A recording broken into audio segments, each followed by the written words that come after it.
উপনিষদ আছেন, ঈশো, কেন, কট, প্রশ্ন, মণ্ডক, মান্ডক্য, ঐতরীয়, তৈতরীয় এবং শ্বেতাসত্তর, একত্রে 9টি উপনিষদ আছে। এটি কিন্তু গীতা প্রেস থেকে নেওয়া হয়েছে। এবং আমি এই যে এখানটা আপনাকে প্রমাণ দিয়ে দিচ্ছি, এখানে গীতা প্রেস গোরক্ষপুর, ঠিক আছে। এবং দ্বিতীয় বল্লীর কঠোই উপনিষদ 83 নম্বর পৃষ্ঠা, মন্ত্র নাম্বার 15, এখানে উল্লেখ করা হয়েছে, সর্বে বেদাযৎ পদমামনন্তি তপস্বী সর্বাণি চ ইয়াদ বদন্তি যদিচ্ছন্ত ব্রহ্মচর্যম চরন্তি তত্তে পদম সংগ্রহেণ ব্রাহ্মীমিত্যত। অর্থাৎ এখানে বলা হচ্ছে, একটু ভালো করে দেখুন তো, সকল বেদ যে পরম পদের বারবার প্রতিপাদন করছেন এবং সকল তপস্যা যে পদের কথা বলে, অর্থাৎ যাকে পাবার সাধনার কথা বলে, যাকে পাবার জন্য সাধকগণ ব্রহ্মচর্যের পালন করেন, সেই পদ তোমাকে সংগ্রহণ, অর্থাৎ সংক্ষেপে বলছি ওম। দেখুন আছে কি, দেখুন তো, ওম, এই এতৎ অর্থাৎ এই এক অক্ষর। যদি আমি ব্যাখ্যাতে যাই তাহলে আমরা বুঝতে পারবো যে ওমকারই হলো পরব্রহ্মের প্রতীক।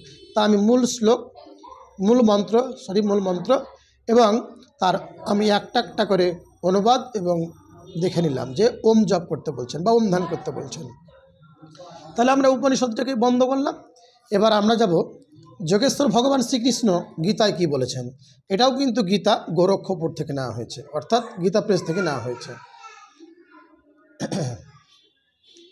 এই দেখুন, তাহলে আশা করি আপনাদের বুঝতে অসুবিধা নেই।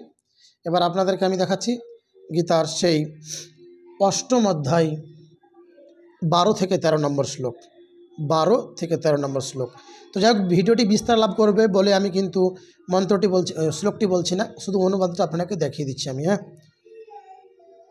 আচ্ছা। সমস্ত ইন্দ্রিয় দ্বার রুদ্ধ করে, সংযত করে, মনকে হৃদয়ে নিরোধ করে এবং নিজের প্রাণকে মস্তকে স্থাপনা করে যোগ ধারণে সম্যক রূপে স্থিত হয়ে যিনি ওম, এই একাক্ষর ব্রহ্ম মনে মনে উচ্চারণপূর্বক আমাকে স্মরণ করতে করতে শরীর পরিত্যাগ করেন, তিনি পরম গতি প্রাপ্ত হন। তাহলে আমি গীতা থেকে প্রমাণ দিলাম। কটা প্রমাণ হলো? উপনিষদ এবং গীতা। এবারে দেখুন, আমি যজুর্বেদ অধ্যায় নম্বর 40, মন্ত্র নম্বর 15। ভিডিও বিস্তার লাভ করবে, তার জন্য আমি মন্ত্র বলছি না, শুধু আমি অনুবাদটুকু আপনাদেরকে জানিয়ে দিচ্ছি। হে কর্মশীল জীব, তুমি শরীর ত্যাগ করার সময় ওম, এই নামবাচ্য ঈশ্বরকে স্মরণ করো। বুঝতে পেরেছেন তো, যে এই ওম নামবাচ্য ঈশ্বরকে স্মরণ করো কখন? তুমি শরীর ত্যাগ করার সময়। তাহলে সেখানেও জানতে পারলাম। তাহলে গীতা বলল, উপনিষদ বলল এবং বেদ থেকেও আমি প্রমাণ। শ্লোক সেখানে শ্রীকৃষ্ণ কী বলছে, যদি একই হয় তো কৃষ্ণ একটু কী বলছে, যারা সুস্থ স্বাভাবিক সম্পন্ন মানুষ তারা একটু দেখবেন ভালোভাবে। ত্বমেব শরণ্যমে গচ্ছ সর্বভাবেন ভারত তৎপ্রসাদৎ পরম শান্তিম স্থানম প্রাপ্স্যসি শাশ্বতম।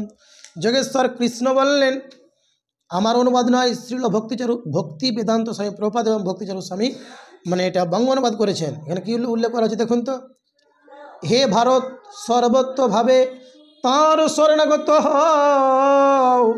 তাহলে এখানে কৃষ্ণ বলেন তাঁর শরণাগত হতে। আচ্ছা, আপনারা তো সুস্থ স্বাভাবিক সম্পন্ন মানুষ, আপনারা তো শিক্ষিত মানুষ, তাহলে যদি বলতেন আমি সর্বের সর্বাপা পরমেশ্বর, তো তিনি এক জায়গায় বলবে আমার শরণ গ্রহণ করো, আবার অন্য শ্লোকে বলবে তুমি তাঁর শরণ গ্রহণ করো। তার মানে কি এখানে নিশ্চয়ই দুজন ব্যক্তি আছে। যারা শিক্ষিত সুস্থ স্বাভাবিক সম্পন্ন মানুষ তারাই শুধুমাত্র কমেন্ট করবেন। সর্বত্র হবে তাঁর শরণাগত হও, তাঁর প্রসাদে তুমি পরা শান্তি এবং নিত্যধাম প্রাপ্ত হবে, কৃষ্ণ অর্জুনকে বললেন। তাহলে এর পরেও যদি বলে যে আমি কুলাঙ্গার, আমার মাথায় বুদ্ধি কম, তাহলে এর বিচারটা যে দর্শক আপনারা করবেন আমি সঠিক তথ্য দিলাম কি না। দেখুন, আমি দিলাম উপনিষদে, গীতায় এবং বেদ, এবং দিলাম আমি ওনাদের গীতার। দেখুন, বেদ যজুর্বেদ এনে উল্লেখ করা হয়েছে, যজুর্বেদ 30 নম্বর অধ্যায়ে। সেখানে কি বলা হচ্ছে একটু দেখুন তো।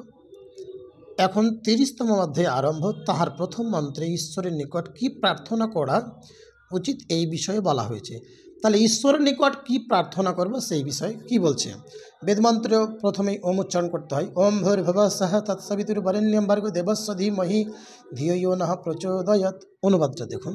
হে মনুষ্যগণ, যিনি আমাদের বুদ্ধি বা কর্মকে প্রেরণা দান করেন, সেই সমগ্র জগতের উৎপাদক, সকল ঐশ্বর্য তথা সুখদাতা ঈশ্বরের যিনি গ্রহণীয় অত্যুত্তম, যদ্বারা দুঃখের নাশ হয়, সেই শুদ্ধ স্বরূপকে যেমন আমরা ধারণ করি, সেই ঈশ্বরের শুদ্ধ স্বরূপকে তোমরাও ধারণ করো। এবার আপনারা দর্শক, আপনারা বলুন যে এটি সর্বমানুষের জন্য কি না। যেখানে বেদ বলছে সর্বমানুষদের জন্য, সকলের জন্য, যিনি দুঃখ নাশক, সেখানে কোনো ওই ব্রাহ্মণ বা উচ্চকুল এখানে উল্লেখ করা হয়নি। কারণ বেদ ও অখিল ধর্মমূলম, যদি আমরা মনুসংহিতা মানি তাহলে দেখতে যাব বেদ ও অখিল ধর্মমূলম। ভাগবত যদি মানি বেদ ও অখিল ধর্মমূলম। এবার আমি গীতা থেকে প্রমাণ দেবো যে বেদ কি। দেখবেন ইস্কন বলবে আমরা ভাগবত মানি, বেদ মানি না। আমি প্রমাণ দিতাম, এই ভিডিও বিস্তার লাভ করবে। তো দেখুন, আমি বেদ যারা মানে না সেই সম্বন্ধে শ্রীকৃষ্ণ গীতায় কী বলেছে, শুধুমাত্র আমার এই গীতা থেকে নয়, আমি ইস্কন গীতা থেকেই বলবো। কর্মযোগ, সেখানে শ্লোক নাম্বার দেওয়া রয়েছে 16, এবং আমি শুধু অনুবাদটা পড়ব ইস্কন কি করেছেন। হে অর্জুন, যে ব্যক্তি এই জীবনে বেদের দ্বারা প্রতিষ্ঠিত যোগ্য অনুষ্ঠানের পন্থা অনুসরণ করে না, সেই ইন্দ্রিয় সুখ পরায়ণ পাপী ব্যক্তি বৃথা জীবন ধারণ করে। তাহলে বেদের জ্ঞান যারা মানেন না তারা বৃথা জীবন ধারণ করে, এটা আমার কথা না, ইস্কন বলেছেন। তো বেদে তো বলা হয়েছে গায়ত্রী মন্ত্রের কথা, আর আমি যদি গায়ত্রী মন্ত্রের কথা যদি প্রচার করি তাহলে কুলাঙ্গার কী করে হলাম। তো প্রিয় দর্শক, কুলাঙ্গারকে আপনারা কমেন্টে জানিয়ে দেবেন। আমি যত রকমের প্রমাণ দিয়ে দিলাম, এরপরও যদি কেউ কুৎসিত মন্তব্য করেন তাহলে আমার ওপেন চ্যালেঞ্জ থাকলো, আপনারা ডিবেটের জন্য প্রস্তুত থাকুন। ওম তৎসৎ।